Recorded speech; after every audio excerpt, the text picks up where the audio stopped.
Ngayon po mga kapatid, kapiling natin ang ating kapatid na si Albert Cayabyab ng Antipolo City. Happy healing morning, Albert. Happy healing morning, ma'am. Happy birthday na rin po. Ay, oo nga, pinaalala mo ang pagtanda ko. Salamat, Albert, ha? Pero si Albert po ay nakaranas ng perwisyo ng varicocele at may kasama pang luslos, hernia, di ba? Ano ba ang pakiramdam kapag ikaw ay may varicocele at may hernia pa? Oo. Bali po, ma'am, yung una po yan na nangyari po yan, ma'am. Bali yung birang ugat po niya, ma'am. Bali, ugat doon sa scrotum? Yes, ma'am. Oo. Bali ugat po siya. Bali, maliit pa lang po siya, ma'am. Tapos nung habang nakakapa ko siya, mayroon pa po pong isa. Tapos yung mayroon pang malaki. Tapos kinakain yung itlog. Ganun ba? Opo. Bali tatlong bukil. Opo. May bukil, bukol, at may bukil ulit. Opo, diba? Ganun ang nangyari. Pero nasasalat mo lang ito. Nasasalat ko lang po ito, ma'am. Bakit mo naisipang salatin? Kasi po, ma'am, araw-araw kapag halimbawa umiihi ako po, ma'am, halos hindi ko pa mapakali, ma'am, kung ano ba talaga yung meron po sa akin. Kasi ba kasabay ng pag-ihi mo may masakit? Opo rin, ma'am. Meron pa rin po. Kasabay ng pag-ihi mo may masakit. So kinakapa mo, saan nanggagaling itong masakit na to? Yes, ma'am. Ayun. So saan pala nanggagaling yung masakit? Minsan rin po, ma'am, nanggagaling po rin yan. Dito rin po, ma'am. Sa balakang? Yes, ma'am. Pag naupo rin po ako, ma'am. Okay, pero habang umiihi ka, nasaan pala ang masakit? Bali, dito rin po yung pinakamasakit. Sa balakang din? Yes. Eh bakit kinakapa mo dun sa scrotum na may nakapa ko tuloy na bukol? Hindi ko po mapakali, ma'am, kasi...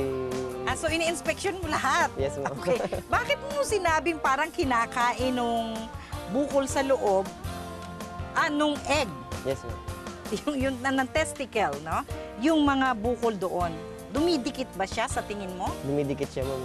Lumalapit. Tapos lumalapis, tapos lumalaki ng lumalaki, ma'am.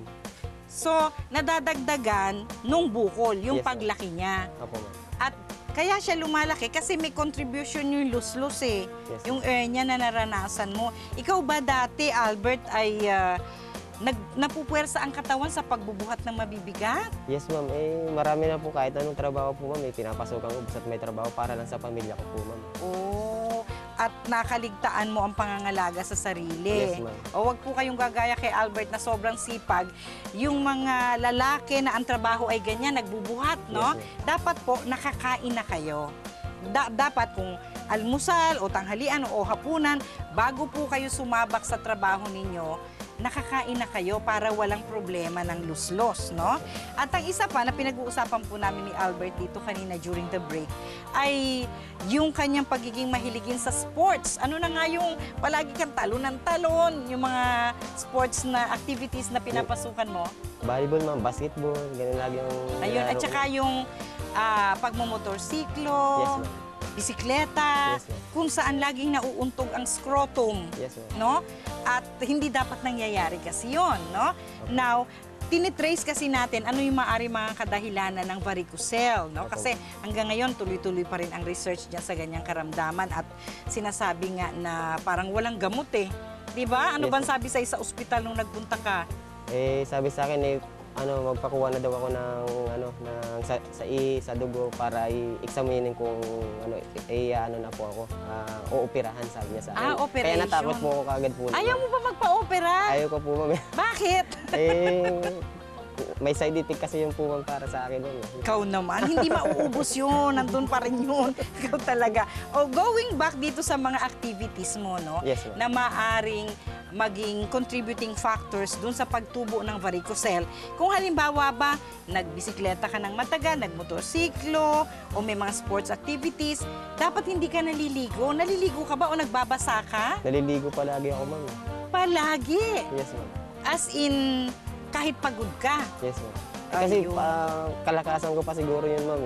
Bata pa siguro, kaya hindi ko na... Bata ka pa naman. Ilang taong ka na ba ngayon? 32, ma'am. 32.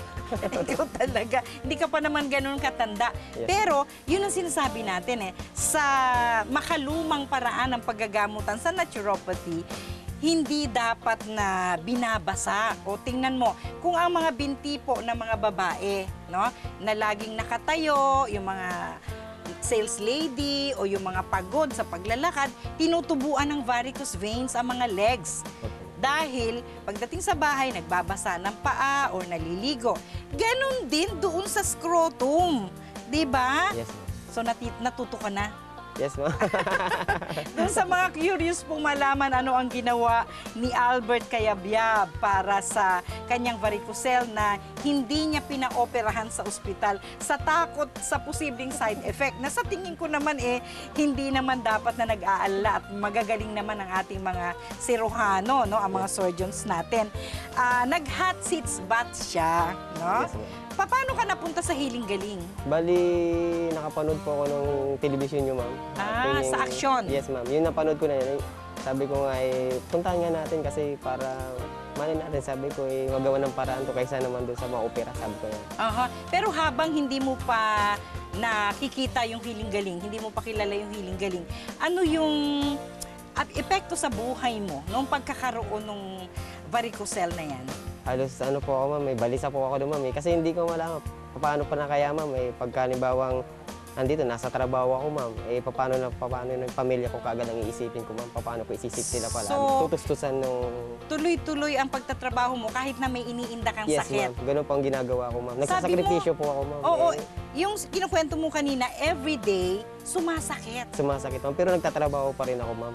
Meron bang partikular na ginagawa ka na nagdudulot para sumakit siya o kahit wala kang ginagawa, sumasakit siya? Paminsan-minsan, ma'am, umaatake, ma'am. Oh, so anong ginagawa mo pag umaatake? Bali, nagpapahinga lang po ako. Pinababayaan ko lang. Minsan, Mga gaano katagal ang atake na Minsan, pananakit mismo doon sa scrotum, di ba? 2 minutes, 5 minutes, ganun. Tapos, pagka halimbawa na ako, medyo okay na. Okay na naman, bali, wala na naman. Oh, so sumusumpong ng kusa ang pananakit ng scrotum kahit hindi siya naiipit, kahit Yes, hindi ka naman tumatalon, Opo, ma'am. kahit wala kang ginagawa. May posisyon ba? Halimbawa, nakahiga or nakaupo or nakatayo na madalas ay sumusumpong ang varicocele? Yun lang po, ma'am, pag nakaupo lang po ako, ma'am. Pag nakaupo ka Yes, lang. Alright. So, yun ang yun dapat palang iniiwasan mong posisyon. Huwag ka munang uupo kasi sasakit siya.